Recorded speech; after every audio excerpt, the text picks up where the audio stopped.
اعوذ باللہ السمیع العلیم من الشیطان الرجیم بسم اللہ الرحمن الرحیم اللہم صلی علی محمد وعلی آل محمد رب اشرح لی صدری ویسر لی امری واحلل عقدۃ من لسانی یفقہوا قولی۔ محترم ناظرین، اس ویڈیو میں لڑکیوں یا بچیوں کے 11 ایسے ناموں کے بارے میں بتایا جائے گا کہ اگر کسی نے یہ نام رکھے ہیں تو خدا کے واسطے جس قدر جلد ممکن ہو سکے ان ناموں کو تبدیل کر دیں، کیونکہ ان ناموں کا معنی تلاش کرنے کے باوجود بھی نہیں ملا۔ اگر ان میں سے کسی نام کا معنی موجود ہے تو ایسا غلط ہے جس کا اس کے نام کے حامل بچی کی ذات پر ضرور برا اثر پڑتا ہے۔ سوچنے کی بات یہ ہے کہ ایسے غلط نام کا مطلب والے نام جن کا کوئی معنی لغت میں ہے ہی نہیں، تو ایسے بے معنی نام کیوں رکھے جاتے ہیں؟ تو اس کا جواب تو یہ ہے کہ فلموں، ڈراموں، رسالوں یا انٹرنیٹ سے دیکھ کر وہ نام رکھ لیے جاتے ہیں۔ ان ناموں کے حوالے سے مکمل تحقیق نہیں کی جاتی۔ بحیثیت مسلمان جب بھی بچہ یا بچی کا کوئی ایسا نام رکھنا ہو جس کے معنی کے بارے میں کچھ علم نہیں، تو ضرور کسی عالم دین یا کسی مفتی صاحب سے اس نام کا مطلب پوچھ لینا چاہیے۔ یقیناً ہم لوگ دینی طبقے سے دوری کے باعث بچیوں کے ایسے نام رکھ لیتے ہیں جن کے سبب بچیوں کے نصیب ہی خراب ہو جاتے ہیں۔ تو ناظرین، جان لیجئے کہ وہ نام کون کون سے ہیں۔ پہلا نام ہے سائقہ۔ اس نام کا مطلب ہے کڑکنے والی بجلی۔ آپ دیکھیں کہ اس بچی کے نام اس کی ذات پر کیسا برا اثر پڑے گا۔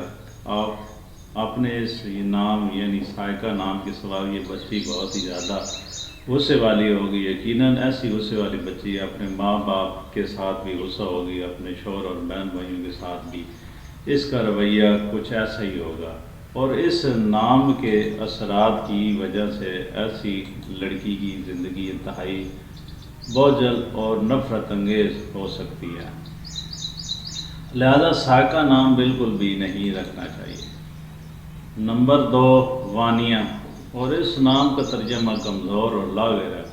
اب جس بچی کا یہ نام ہو تو اس کی ذات پر اس کا نام کا یہ اثر پڑے گا کہ اچھی سے اچھی خوراک لینے کے باوجود بچی کمزور اور لاغر ہی رہے گی، دین کے معاملات میں بھی کمزور اور دنیاوی معاملات میں بھی کمزور، اور سکول کی پڑھائی میں بھی وہ کمزور ہی رہے گی۔ لہذا اگر کسی بچی کا وانیہ نام ہے تو اس کو تبدیل کر دیں اور یہ نام اپنی بچی کا ہرگز نہ رکھیں۔ تیسرا نام ہے عمائرہ۔ عمائرہ، اس کا لغت میں معنی تلاش کرنے کے باوجود کوئی مطلب ہی نہیں ملا۔ ملائکہ نام عمائرہ نام کا معنی کیا بنتا ہے؟ اس طرح نمبر 4 پر اشال، اس نام کا بھی عربی لغت میں کوئی معنی نہیں ہے۔ نمبر 5 پہ ہے انابیہ۔ تو ناظرین کرام، اس نام انابیہ کا معنی بھی کسی لغت میں نہیں مل سکا۔ لہذا اگر کسی نے اپنی بچی کا نام اشال یا انابیہ رکھا ہے تو اس کا بھی نام تبدیل کر دیا جائے۔ 6 نمبر پر جو نام ہے وہ ہے عریہ۔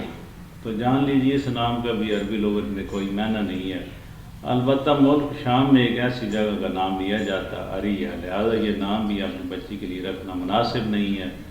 اگر کسی بچی کا نام ہے تو تبدیل کرنے کی کوشش کی جائے۔ جان لیجیے کہ عریہ نام سے ملتا جلتا ایک اور نام فاریہ ہے۔ اس کا مطلب ہے خوش ہونے والی۔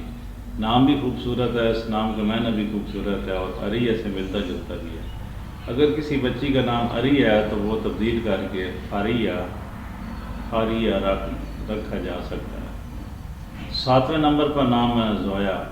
زویا زے کے ساتھ ہے یا زوات کے ساتھ، کسی بھی کے ساتھ رکھنا مناسب نہیں ہے۔ 8ویں نمبر پر نام ہے نابیہ۔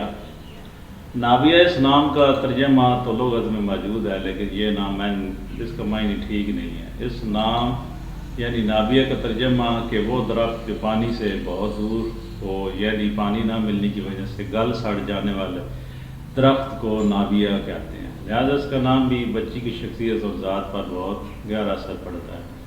تو اس بچی سے بھی اس نام سے بھی بچنا چاہیے۔ اگر کسی بچی کا یہ نام یقیناً نابیہ ہے تو اسے تبدیل کر دیں نمبر 9 پر ہے نام منتشا، یہ بھی بہت ہی بچیوں کا نام رکھا جا رہا ہے، کافی وائرل ہو رہا ہے۔ عموماً اس طرح کے نام انٹرنیٹ سے یہ کسی انڈین ڈرامے سے بھی دیکھ کر رکھ دیے جاتے ہیں۔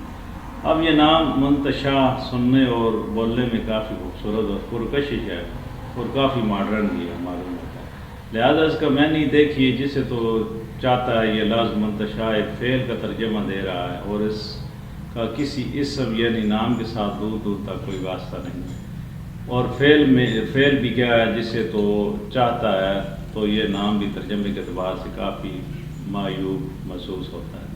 نمبر 10 پہ جو نام ہے وہ مارا یا ماری۔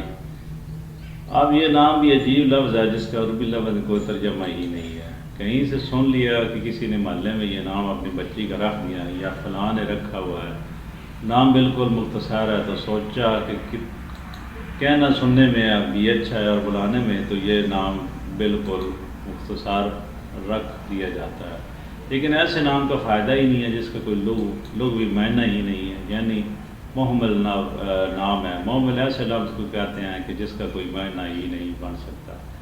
اگر ایسا ہی نام رکھنا ہے تو ہمارا نام بہت ہی خوبصورت ہے اور پیارا نام بھی ہے، سب سے بڑھ کر یہ نام صحابیہ کا نام ہے، تو بجائے اپنی بچی کا نام مارا رکھنے کے ہمارا رکھیں۔ نمبر 11 کا نام پہ ہے حمائزہ۔ محترم ناظرین، یہ بھی ایسا نام ہے کہ جس کا عربی لغت میں کوئی معنی موجود ہی نہیں ہے، یعنی بے معنی نام ہے۔ محترم ناظرین، یہ تھے 11 نام۔